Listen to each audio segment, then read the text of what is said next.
शरद पूर्णिमा के दिन जरूर करें, यह 5 काम पूरे होंगे सभी बिगड़े हुए काम। नमस्कार दोस्तों, स्वागत है आपका अपने चैनल वास्तु ज्ञान दर्शन में। दोस्तों, शरद पूर्णिमा को जागर पूर्णिमा भी कहते हैं। पश्चिम जगत में इसे ब्लू मून कहा जाता है। कहते हैं कि नीला चांद वर्ष में एक बार ही दिखाई देता है। एक शताब्दी में लगभग 41 बार ब्लू मून दिखता है।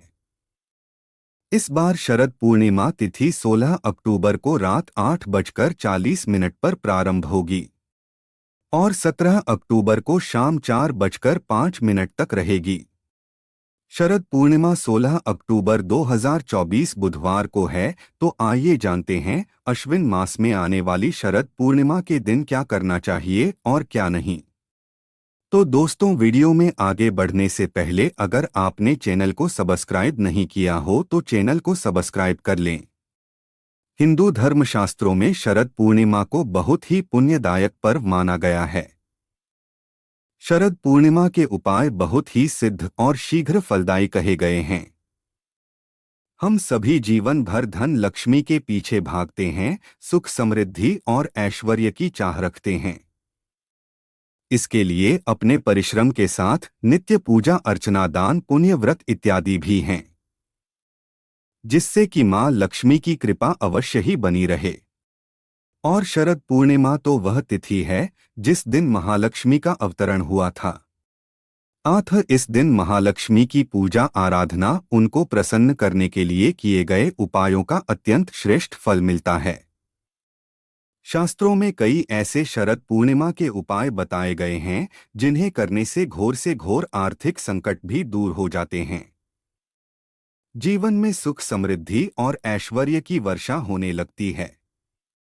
शरद पूर्णिमा के उपाय से जीवन में सुख समृद्धि और ऐश्वर्य की कोई भी कमी नहीं रहती। तो आइए जानते हैं कि शरद पूर्णिमा पर क्या करना चाहिए। नंबर 1, शरद पूर्णिमा के दिन माता अष्टलक्ष्मी की तस्वीर लेकर उस पर केसर का तिलक करके 8 कमल चढ़ाकर महालक्ष्मी अष्टकम पढ़े। इस उपाय से कुंडली में चाहे जैसा भी योग हो, महालक्ष्मी अपने भक्त को जीवन में अतुल ऐश्वर्य प्रदान करती है। नंबर 2, शरद पूर्णिमा के दिन आंवले को रात में चंद्रमा की चांद में रखें। मान्यता है कि इस दिन चंद्रमा की किरणों में रखे आंवले में औषधीय शक्ति आ जाती है, जो स्वास्थ्य के लिए अत्यंत ही लाभदायक है। नंबर 3, शरद पूर्णिमा के दिन मां लक्ष्मी अवतरित हुई थी। इस दिन लक्ष्मी शस्त्र नाम सिद्धि लक्ष्मी कवच, श्री सूक्त, लक्ष्मी सूक्त, महालक्ष्मी कवच, कनक धारा के पाठ में जो भी कर सके उसे अधिक से अधिक अवश्य ही करें। इससे आने वाली पीढ़ियों पर भी मां लक्ष्मी की कृपा बनी रहती है। नंबर 4, इस दिन तांबे के बर्तन में देसी घी भरकर किसी ब्राह्मण को दान करने और साथ में दक्षिणा भी देने से बहुत पुण्य की प्राप्ति होती है और धन लाभ की प्रबल संभावनाएं बनती है। इस दिन ब्राह्मण को कपड़े आदि का भी दान करना बहुत शुभ रहता है। नंबर 5, इस दिन संध्या के समय 11 या अधिक घी के दीपक जलाकर घर के पूजा स्थान, छत, गार्डन या तुलसी के पौधे, चारदीवार आदि के पास रखने से, अर्थात इन दीप मालाओं से घर को सजाने से भी महालक्ष्मी की असीम कृपा प्राप्त होती है। नंबर 6, महालक्ष्मी को खीर अत्यंत प्रिय है। शास्त्रों में गाय के दूध में महालक्ष्मी का वास माना गया है। अतः इस दिन यथासंभव गाय के दूध में खीर बनाए और खीर में केसर, छुआरे और मेवे भी अपनी सामर्थ्य अनुसार अवश्य डालें। मान्यता है खीर को चांदी के पात्र में बनाना चाहिए। चांदी में प्रतिरोधकता अधिक होती है, इसलिए इससे विषाणु दूर रहते हैं। या खीर बनाने के बाद उसमें चांदी का सिक्का या कोई भी अन्य चांदी की वस्तु डालकर उसे चंद्रमा की रोशनी में रखें। नंबर 7, शरद पूर्णिमा के दिन प्रत्येक व्यक्ति को कम से कम 30 मिनट तक चंद्रमा की रोशनी का स्नान अवश्य ही करना चाहिए। इसके लिए रात्रि 10 से 12 बजे तक का समय सबसे उपयुक्त रहता है। यह काम रात्रि 11 बजे तक ही कर ले। नंबर 8 दोस्तों, दमा रोगियों के लिए शरद पूर्णिमा की रात वरदान बनकर आती है। शरद पूर्णिमा की रात्रि खीर को चांदनी रात में रात्रि के 11 बजे तक रखकर अगले दिन मां लक्ष्मी को उसका भोग लगाकर उसका सेवन रोगी को कराएं।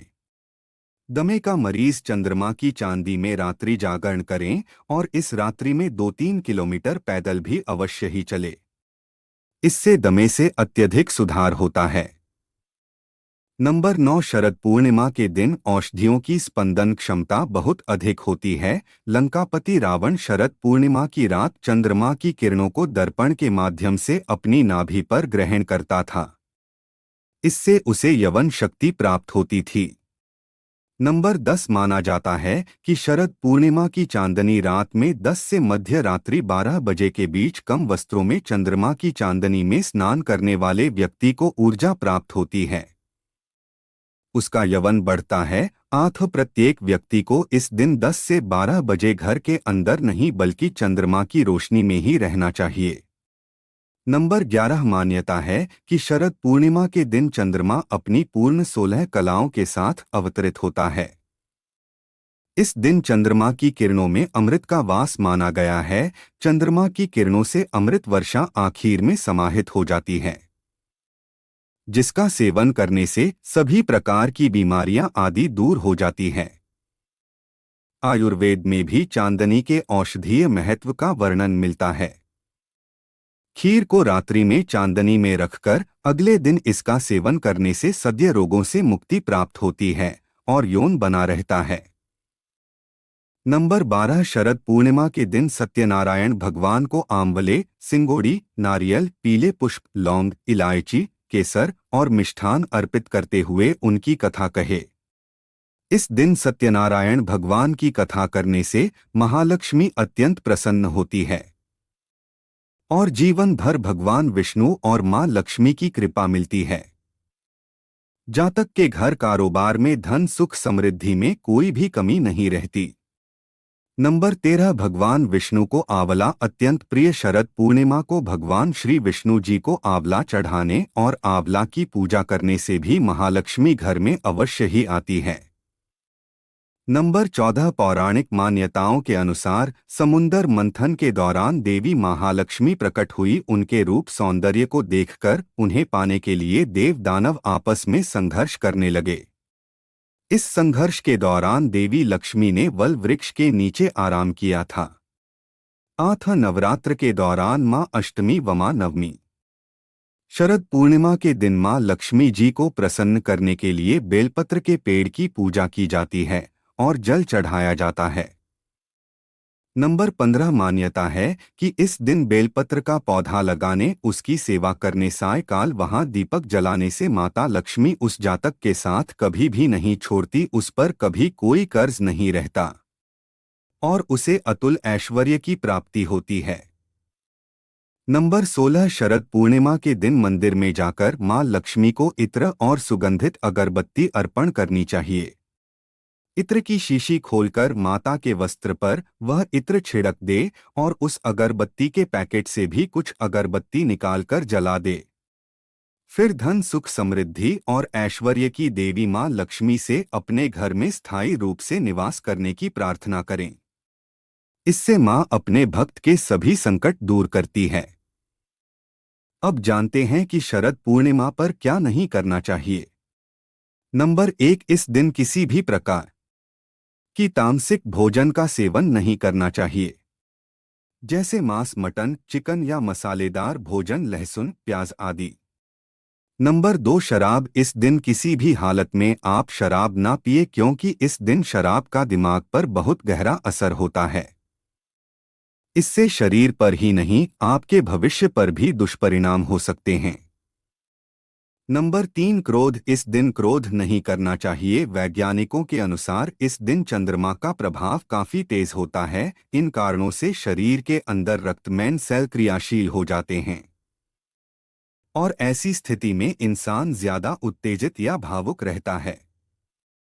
एक बार नहीं, प्रत्येक पूर्णिमा को ऐसा होता रहता है, जो व्यक्ति का भविष्य भी उसी अनुसार बनता और बिगड़ता रहता है।